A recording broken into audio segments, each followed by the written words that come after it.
Welcome to EWA's FIN-LYT podcast. EWA is a fee-only RIA based out of Pittsburgh, Pennsylvania. We hope all listeners of this podcast will benefit as we deep dive into complex financial topics that we will make simplified for you. And we hope that this really serves as a catalyst so that you can make the best financial planning decisions for your family and also save time.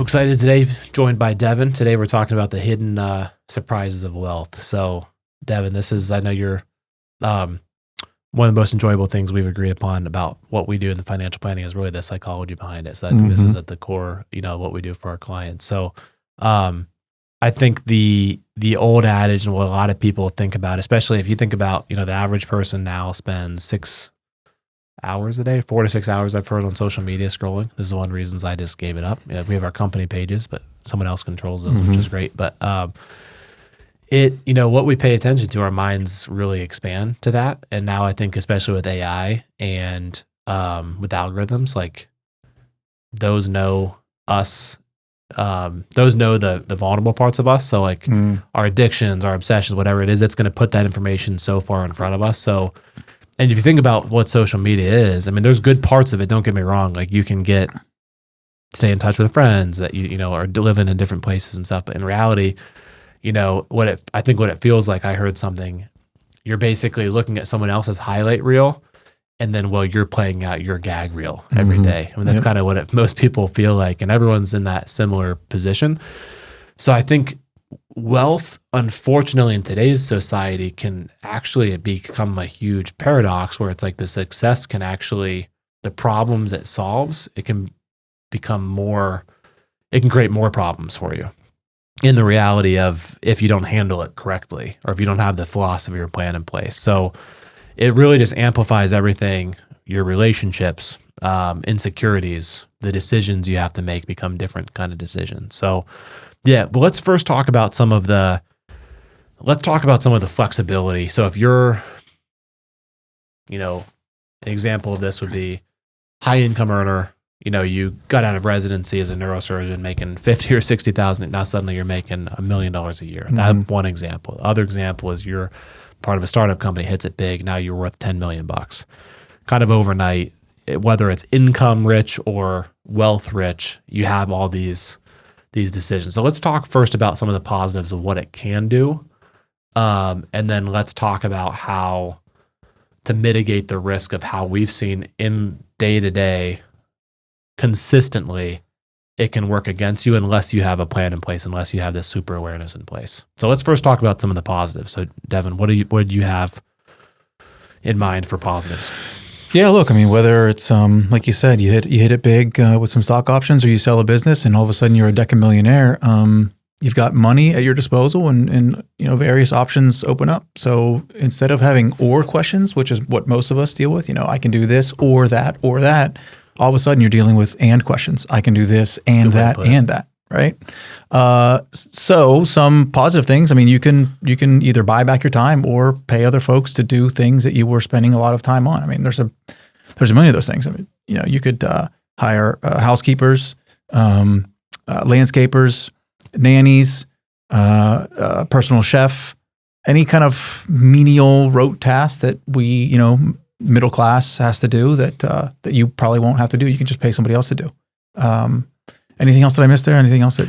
No, I think that's great. And I think the other big one is, a lot of our clients in that 10 million plus, we're starting to fly private. I think that one life to live. And so the only money can always be gain or loss, but the only thing that you can't get back is your time. So, there was a book called Buy Back Your Time by Dan Martell. Highly recommend it. It's great. I've implemented a lot of it business wise and personally. And, the easy part is implementing it. The hard part is figuring out once you've freed up that time, what do you do, right? And so if you don't have that purpose-driven life or that values-oriented life, that could turn dark pretty quickly, especially because, you have all this money suddenly, and we're talking about this suddenly. If you've had it your whole life, maybe it's a little bit different. If you have it suddenly, now you're gonna start slowly losing friends. You're gonna start slowly losing the friends that you do have, you're going to question why are they in your life, or what are the asks, or and we've seen this all the time, and it's very sad. But there's ways to handle that so that doesn't have to happen. I'm just speaking in generalities now. Yep. But yeah, I think those are all the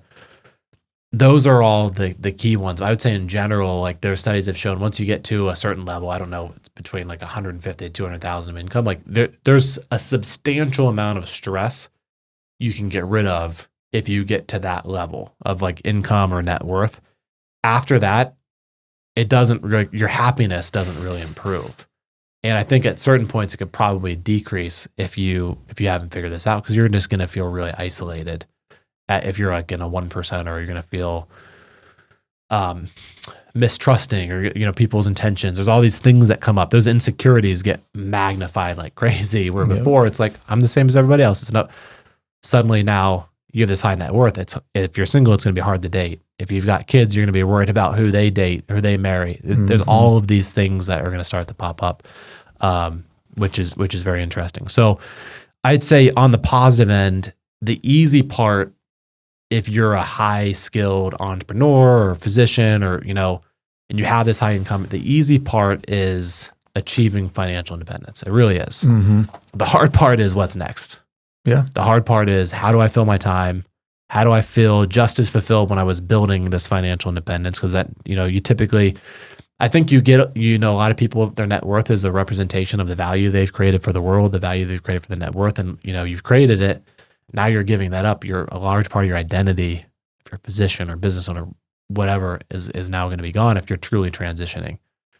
If you stay in, like, why am I grinding on the bad days? It's like they get tired in your mind when I'm fine. Mm-hmm. And the reality is, a lot of people will end up going through this cycle of just continuing on and accumulating to accumulate, because they don't have the next plan in place. So the next plan is going to be the hardest but most important part of how do you fill your time? How do you give back?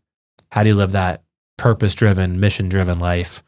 How do you diversify your identity is really the crux of it.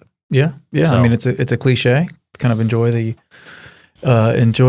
journey, not the destination. But you have to kind of aim for fulfillment. And we see it all the time with people, with folks with more money that they could ever spend, and they're, we have to kind of coach them to kind of find that fulfillment and those purposes. So let's talk about the danger spot. So if you, especially in today's social media, I think there's two ways to approach this, and I've seen a lot of friends that have gone through iterations of this. They've become uber successful, where I would put people in three categories. You stay really private. Benefits of staying really private are, I think you have the highest chance, meaning you don't change your lifestyle. And the pros of that are, humility. You could give back anonymously. If you give back, then you're going to have charities calling you every day, and that's going to be a full-time job. Just so the private has some big upsides and big downsides. I think the upsides is, anonymous and rich is one of the best statuses of life. I think, poor and rich is the worst, because you have all this, attention, but you can't do anything about it. And so anonymous and rich is one of the best statuses, but is that you have to decide, is that an authentic life for you to lead on? And the upside of that is same friends. You're able to accumulate a lot of financial security. You're probably going to be able to give a big legacy to your kids.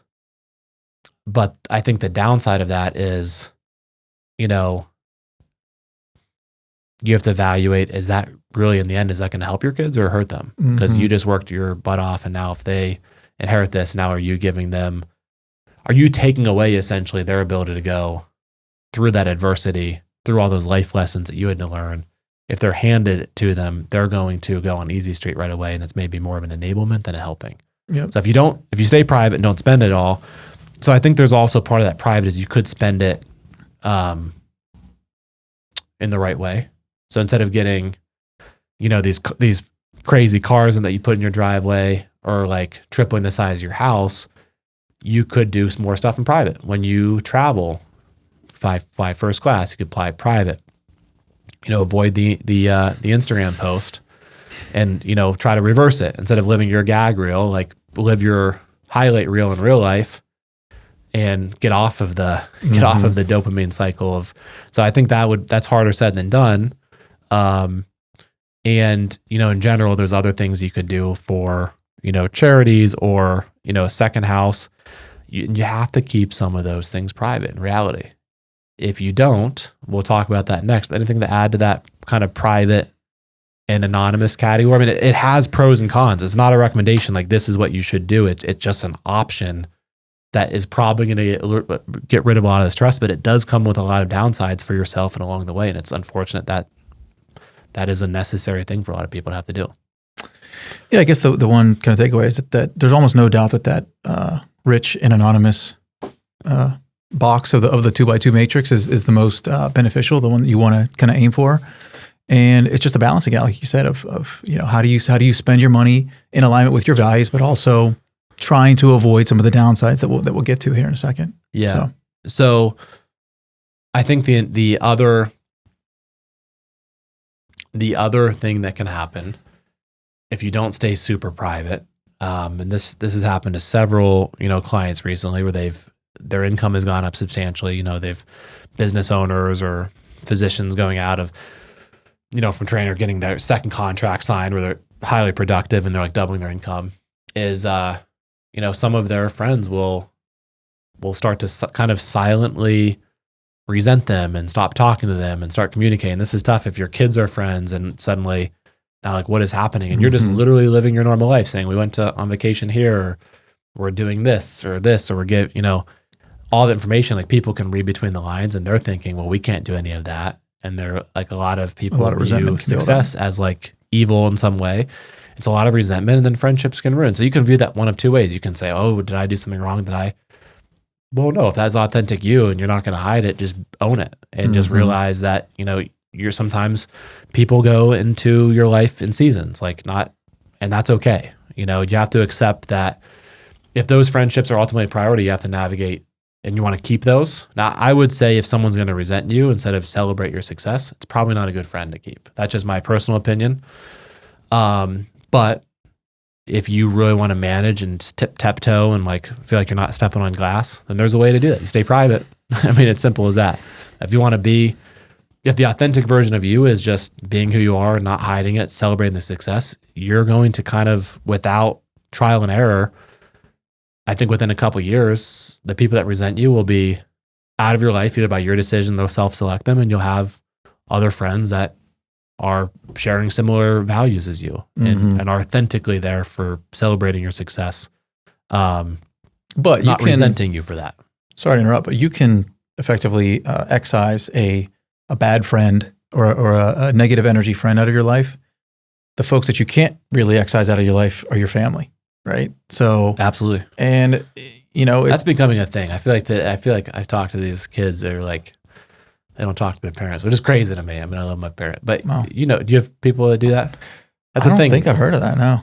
I've heard young kids, teenagers? Yeah. No, like adult kids. Oh, okay. Just cutting their parents out of their life? Yeah. Oh, any reason in particular? I don't know, childhood trauma or something like that. They weren't fed the right eggs or something. I don't know. I guess I'm listening to the wrong podcast. I'll have to check it out. No, I mean, like real life, I've heard of client. But anyways, not to get into specific details. Never heard of that. But no, that does happen, unfortunately. I don't know. I don't think it happens permanently, but that's definitely a thing. It must be a Gen Z thing. I think so. Anyways, what was I saying? Yeah. So, I totally agree that potentially cutting out some friends or other folks in your life that aren't bringing positive energy and good feelings and fulfillment into your life. However, you've got your family, and no matter how private you attempt to keep your financial life, your family's going to know in some way, shape, or form. Even if you stay off social media and donate anonymously, et cetera, they're going to know. So some of the downsides of that are, your family, or if you have that type of net worth and that level of wealth, they're going to ask for something. So navigating that is also very difficult. Any thoughts on that? Yeah, no, I disagree. It's very difficult. Yeah, but I think it's all about, family's family and, having strong boundaries in place, because you're going to set the tone with the first ask. You have to have, that's where an advisor can come into play to have a structure. I'm going to think about it, talk to my advisor, and there can be, rationale. But that's where a lot of rich people can go broke, because they're helping their first degree, second degree, third degree, and once you say yes, it kind of becomes known, and then it's hard to say no. And you could be rich, but it only goes so far. Yep. You know. So yeah, I think if you want to protect your wealth, some level of privacy and the ability to have uncomfortable conversations are the two highest skill sets you will need to learn if you want to keep your wealth and peace in kind of a equal paradoxical fashion. You want to balance those two things. Yep. You're going to have to learn the skill sets of privacy. You know, the skill sets of privacy with staying authentic to you, always telling the truth, but you don't owe every piece of information to everybody. If someone asks, you can say, I'm not comfortable talking about that. And it's also going above that and having uncomfortable conversations, which a lot of times is saying no to certain asks and just having the plan in place to address that. And having the right professionals in your life that can kind of provide that buffer between between yourself and those folks. So no question. And I would say those two things, Devin. There's always and this is just statistically a fact, but those that inherit wealth versus those that accumulate wealth, those that accumulate wealth are so much more likely to keep it. Just statistically, I mean, that's just the reality of you know, of what happens. And I would say that's the reason why. If you accumulate wealth, you have to learn high level skills. Most likely you're in a high pressure environment where you're a physician, an executive, you're managing, you're leading people, you're doing things under pressure. You have to have uncomfortable conversations. You have to be a problem finder, not a problem solver, not a problem finder. You have to have the ability to say no. You have to protect your time. You have to prioritize your, instead of prioritizing schedules, you have to schedule your priorities. There's all these skill sets that are so key that will really enable you to handle that properly. If you just come into wealth and you don't have any of those skill sets, it's going to be gone pretty quickly. And that's why. Yep. You're going to think, oh, I'm going to be happy when I buy this and that design or that and that. And next thing you know, to keep your friends, you're having to cover all their stuff.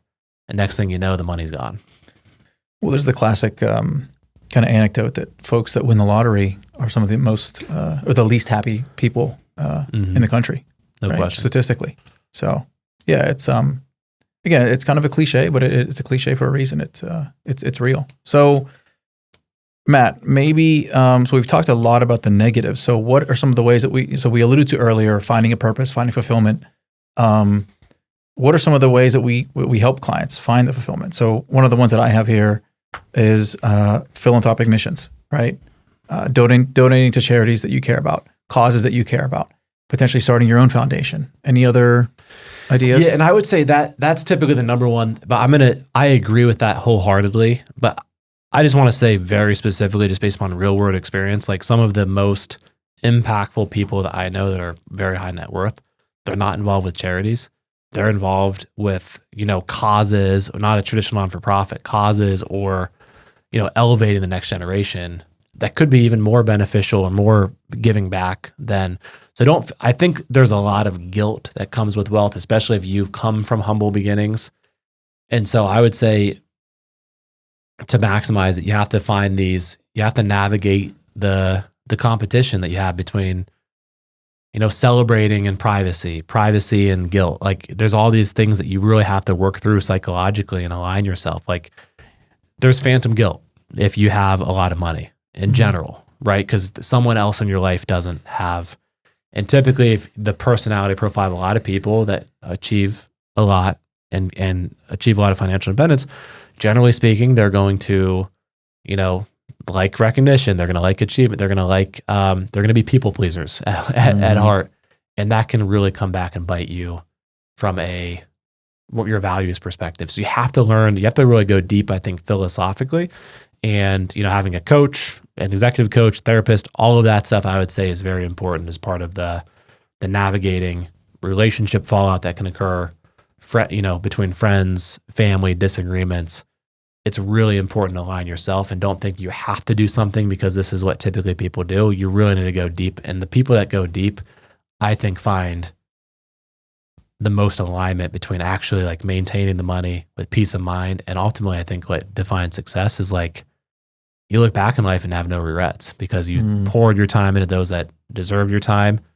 You poured your time into causes and you live that, that life of like, I lived life the way I wanted to. And you did it without feeling the guilt, without feeling any kind of that regret that a lot of people feel. Yeah. If that makes sense. Absolutely. It's definitely it's a huge balancing act. But I would say having like a playbook of like, here's what you do to be happy. It's different for everybody. And I would say more often than not, like the happiest people I know, they're not super involved with it. They start a cause or start a charity, but that's not like the default of what they go into. They're taking their skill set and applying that in places that will make the most impact 100%. At the end of the day. Yeah. And sometimes 100%. Charities, unfortunately, don't have a measurable impact, right? There's a lot of overhead costs, administrative costs.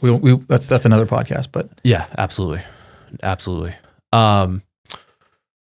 Well, I think we covered, most of it, but I would say the other thing to consider is if you have come into money, like learning these, it's a lot of things happen generationally until like someone breaks the cycle. And so the more you can go questioning why, what is this for? What do I want to accomplish? What happens if I die? And that's a really important one. Like, where's it going to go to my kids? Don't delay those really tough conversations. Start those out now, because then you're gonna have alignment as far as like, I have so many people that are like stuck in kind of like a purgatory of like really black or white. Like, I don't want my kids to get anything. I didn't have anything. I'm gonna spend it all. And then like, I want everything to go to my kids. And like, they don't realize how negative that's gonna be. Mm-hmm. But having somewhere in the middle, like, let's enjoy life with your kids right now. Let's structure intentional time. Let's help them start a business. Let's, teach them the skill sets that you learned, rather than just giving them the benefits of your skill set is going to make them avoid obtaining any skill sets. And then that's going to put them in probably 10 times more misery than, you were first experiencing when you had this wealth of like all these different losses that occur in your identity and friendships and everything like that. Yeah. So yeah, absolutely. Yeah. But I would say most importantly, just have a financial plan in place before you get it. Have that financial plan should not just include your investment strategy, because that can become like a dopamine cycle in itself of like all these people pitching you in these private investments. And then now your full-time job is just worrying about what the next hot thing is. So have that plan in place. And like, if you don't have that time and figured out, like the universe is going to decide that for you. Next thing you know, you're going to be busier than you were working. So yeah, agreed. Well, with that being said, we realize this is a very, sensitive. It's a very private topic. So if you have any questions or are struggling with any of these downsides of wealth or surprises of wealth that we see, please reach out. We're happy to have a very in-depth conversation, but we've lived through a lot of examples, positive and negative. So at least we have that perspective. We don't have a magic solution. It's going to be individualized to you, but perspective, education, and just talking it out. So you have a game plan that you feel very confident in following, and having just a structural kind of like a family governance in place. Like, here's how we're going to deal with, how our kids talk about money, because the kids could then say, well, we're doing this, and now their kids, and now the parents are resent. So there's all these dynamics in play. And ultimately, I think you have to surrender and realize you don't have control. But just like your skill sets you learn, you can learn how to maximize the money working for you versus it working against you, and all these hidden levers and hidden fashions. Yeah, well said. Well said. Yeah. Awesome. Well, Devin, thanks for joining. I look forward to catching everyone next week. Yeah, thank you. Thanks for tuning in to our podcast. Hopefully you found this helpful. Really hope this is as beneficial and impactful to as many people across the nation as possible. So hit the follow button. Make sure to rate the podcast, and please share with any friends or family members that would also find this beneficial. Thank you very much.